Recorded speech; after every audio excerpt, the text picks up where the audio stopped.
FPL Game Week 30 wildcard draft. After what felt like the longest international break in history, football in England finally returned on the weekend, with the FA Cup quarterfinals taking place.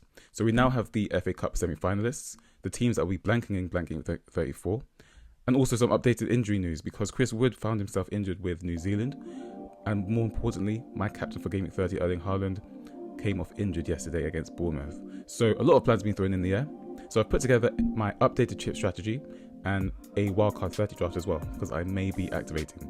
So if you enjoyed the video, make sure you smash that like button and hit that subscribe, and let's get into it.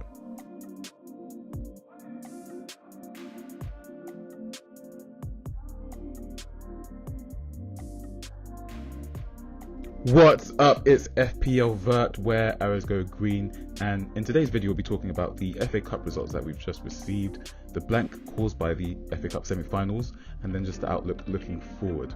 So starting from the FA Cup, Crystal Palace defeated Fulham in the first quarterfinal, with Eze, Sarr and Nketiah finding the score sheet.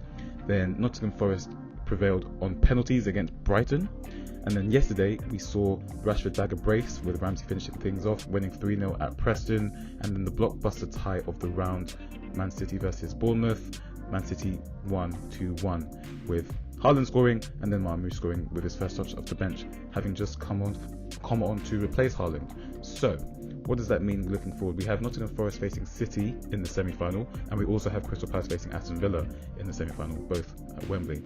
Now these fixtures are slated to take place in Game 34, so that will cause a blank for sure.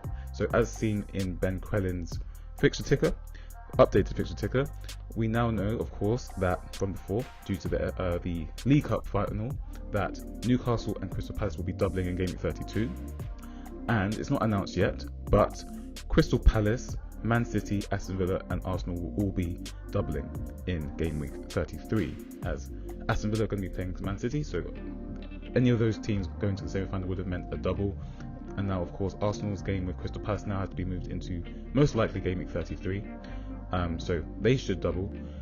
Just a note on Nottingham Forest. So Nottingham Forest play on Monday Night Football in Game Week 33 and 35, which means moving it outside of Game Week 34 will create a very hectic fixture schedule for Nottingham Forest. So it's likely that obviously it can't take place on the weekend, but it could just move into the midweek after that, because if they don't do that, then they'll have a very, very packed schedule, which seems a little bit unnecessary.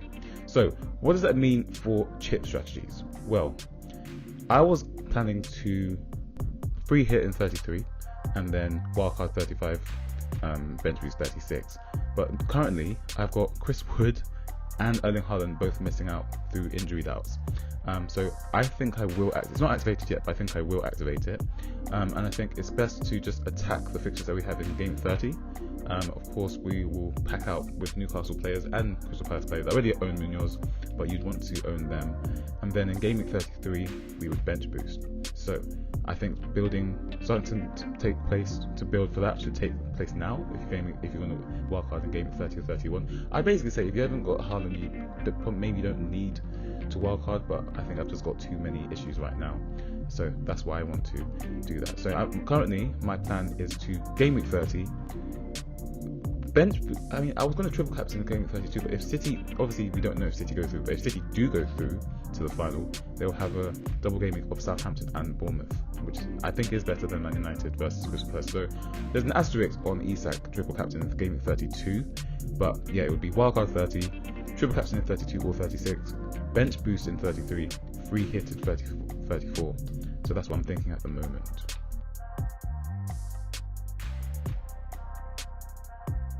So as mentioned, my updated trip strategy will be to do the following. So to wildcard in 30. I'm basically holding out for any news today if they update the fixtures, where the fixtures will be going. But even if it does, because I've only got 0.3 million in the bank with my current favourite draft, so I think I'm at the mercy of the price changes.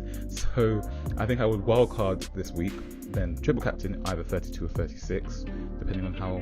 I mean, City should get past Nottingham Forest, right? And this is at Wembley. You know, they've made 7 FA Cup semi-finals in a row now. I think they just have the nous and the know-how on how to get through a game like that. And obviously Forest don't really offer that much going forward as well. So yeah, I mean, I think I brought back City. So if City go through, obviously their double's a lot better. So that's currently my planning there. And then obviously with bench boost in 33, which means packing out, preparing for that now in the wild card, and then to just free hit in 34, because Fulham will now be playing Southampton, and obviously I don't want to own any Fulham assets outside of any of the other weeks. So that's my current chip strategy. If you haven't got a free hit, basically if you haven't got a free hit or wild card, I'd basically be loading up on the 32 and 33 doublers. So that's Newcastle and Crystal. Well, definitely Crystal Palace should be your priority because they should double back to back. And then obviously you need to get Isaac, of course. Obviously you need to get some Arsenal as well, and maybe some Aston Villa cover, but that's difficult because obviously they have so many attackers now. But I think Rodgers is just the cheap one. So we'll talk about a wildcard draft anyway. If you haven't got the triple captain, that's fine. Obviously I would wildcard still 30, and then assistant manager chip, I'd have to just probably use it in 31, just because of course you get two double, or you should get two double back to back, just like we had it in game week 24 and 25. So I'd be doing this, and then 34, and then it's the same, just benefits then. If you've got all the chips left, then you know I would wait a week to wildcard, unless you've got Haaland and Wood like me. But yeah, I would wildcard 31, I'd triple captain 32 most likely, or 36, and then pretty much do the same for the rest. So bench boost 33, free hit 34, and then just find some fun punts to use the assistant manager chip on, because obviously I very much believe in the on the beach theory, when the table is taking form, and then you know, you've got some players that have got nothing to play for, and then you've got some players that have a lot to play for. So for example, relegation versus mid-table, I think you can utilize that.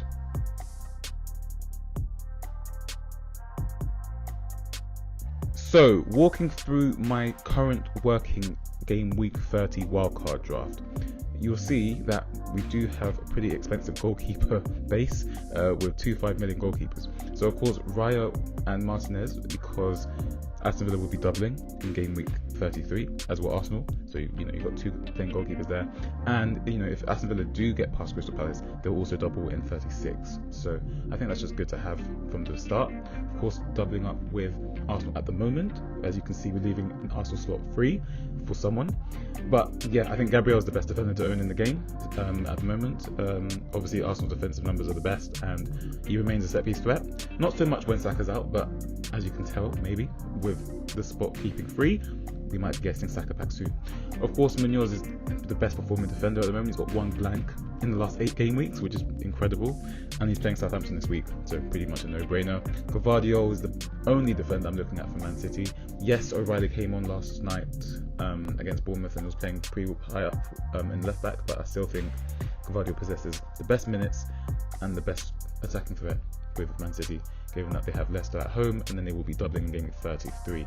Salah's going nowhere because obviously if Haaland's not going to be here, there's nowhere else to spend the funds. So I won't lie to you, I do prefer Eze for sure, but as you can see, we've got a pretty packed out team, so we have to make some cuts somewhere. I mean, Salah's just as good really. He's probably got more goal threat, but I just prefer Eze. He's pretty fun to watch. Palmer will be making the team because he's back in training, and we know that Jackson and Madueke are back as well now. So I think now that he's not struggling without a proper striker, I think Palmer's output should return back to what it used to be. And he also does play Ipswich at home in 32 as well. So I think Palmer's worth to have because he also makes a very good cash cow for Bukayo Saka in game 33 when Arsenal double against Crystal Palace and Ipswich. So that's why Palmer's here. Rodgers is here because I've owned him from game week 1, and I don't really know any other Aston Villa midfielders to get, and also in terms of budget it's the best for me, and he only played 73 minutes yesterday, so I think Emery will manage his minutes. I think he's such an impressive ball carrier, so I think for their team he's very impressive, and he should start most games in the league. And then of course the front three is the most template face front three you'll see, I think, this week. I think everyone will have Mateta, Isak and Marmoush. Obviously the only discussion is really whether to captain Marmoush or Salah, and I personally am going to go with Marmoush, I think, because Leicester are just terrible. They're just literally, if you watch them, they're like a walking hazard in defence. They're just letting goals for fun, and they're not really offer much going forward either. I think Everton, it's a spicy derby, as we know already. It's at home. Salah might return, but I'm backing Marmoush to get at least 2 returns here, so that's why I'll be backing captain. Isak, obviously, pretty self-explanatory. He's the best striker in the game, apart from Haaland. So yeah, and then of course Wan-Bissaka is on the bench because West Ham will play Southampton in game 33. So for the bench boost, that's pretty handy. And then Burn and Gordon, obviously they double in game 32. They also face Leicester next week. So Gordon obviously is suspended, but he'll be back for Leicester, and I think he's worth having over Murphy for sure, because 1, he gets more points, and 2, he's for sure going to start. So that's how I'm looking. Obviously there's got planned moves as well, so you need at least 2 transfers. So Palmer and Isak would leave for Saka and Watkins, and that should easily go through. If you haven't got enough budget to make this team, would probably go from Martinez to Areola, because Areola faces Southampton in game 33 like Wan-Bissaka. And maybe, if you can't afford it, maybe downgrade gvardiol, maybe.